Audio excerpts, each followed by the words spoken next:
So hello, a pleasant day to everyone. I hope you're in good places and in good condition.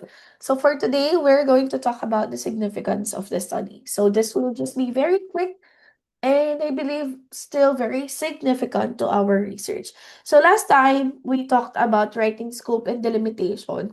So this time we're going to look into the significance of the study. By the way, credits to the development team of this module, specifically to SDO Navotas.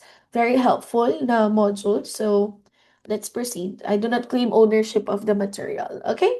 So for the significance of the study, okay, this indicates the importance of the study conducted. So, if you remember in the previous discussions, we always emphasize the idea that your study has to be important. May importansya siya. Why are we even doing this study? You have to be able to answer. So, after identifying the importance of your study, you have to identify kung sino yung beneficiaries and who would benefit the study. So as you solve the problem, a particular problem that you are intending to solve in that particular study. So example, you have this problem. Let's say the problem is about let's say traffic. Okay, you would try to solve, right?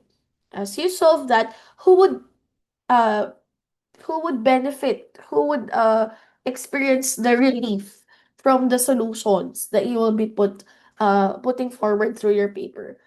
So beneficiaries could include students, teachers, administrators, society organizations, among others. So the sequence of beneficiaries of research should always begin with the most, okay? Sorry about that. With the most benefited, okay, a moment. With the most benefited to the least benefited. Okay, the benefits should be arranged according to the significance. Okay, so sino ba yung pinaka nag-benefit down sa hindi nag-benefit? Pwede rin po yung from the largest tapos to the smallest. That could also work. Depending on the preference of your institution. Again, lagi ko sinasabi, I may suggest a few things here, but of course, you would always have to consider your school or your institution's template or format, okay? Because matters may vary. So let's look at this activity. This is something that you could possibly begin with before you could write the entire narrative.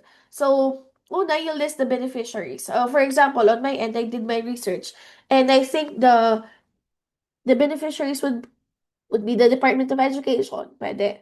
And then the teachers, and then the students, and then the parents. Okay? And of course, yung pinaka hindi mo tatanggalin, pinaka dulo, would be future researchers who would want to look into your paper. So let's say nalagay mo na yan, you put the benefits. How would DepEd benefit from it? Okay? They could improve the teaching strategy or they could come up with policies and training for teachers. Kunwari lang, we're talking about strategies, okay? And then, moving forward, we could also talk about teachers benefiting from strategies as they teach students, okay? And they could upskill parents, etc. So you would have to write the benefit, okay? You could start with that. And after doing so, you could already come up with a paragraph per beneficiary. So it would always be a paragraph, at least like 3 to 5 sentences per paragraph. So let's say the first paragraph would be about DepEd, okay, the Department of Education. Department of Education, then period. Then you could start indicating the Department of Education will benefit from the findings of the study through, then you could write the benefits that they could gain from your study.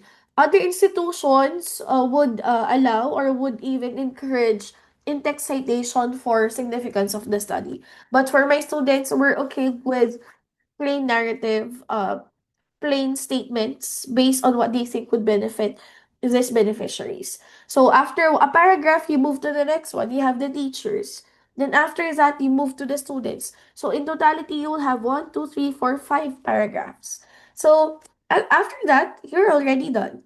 And it's just this easy. So you would just have to complete this table and then stretch out. per line. You have to like write a paragraph. So you just indicate the paragraph and then you're good, okay? You're already done with significance of the study.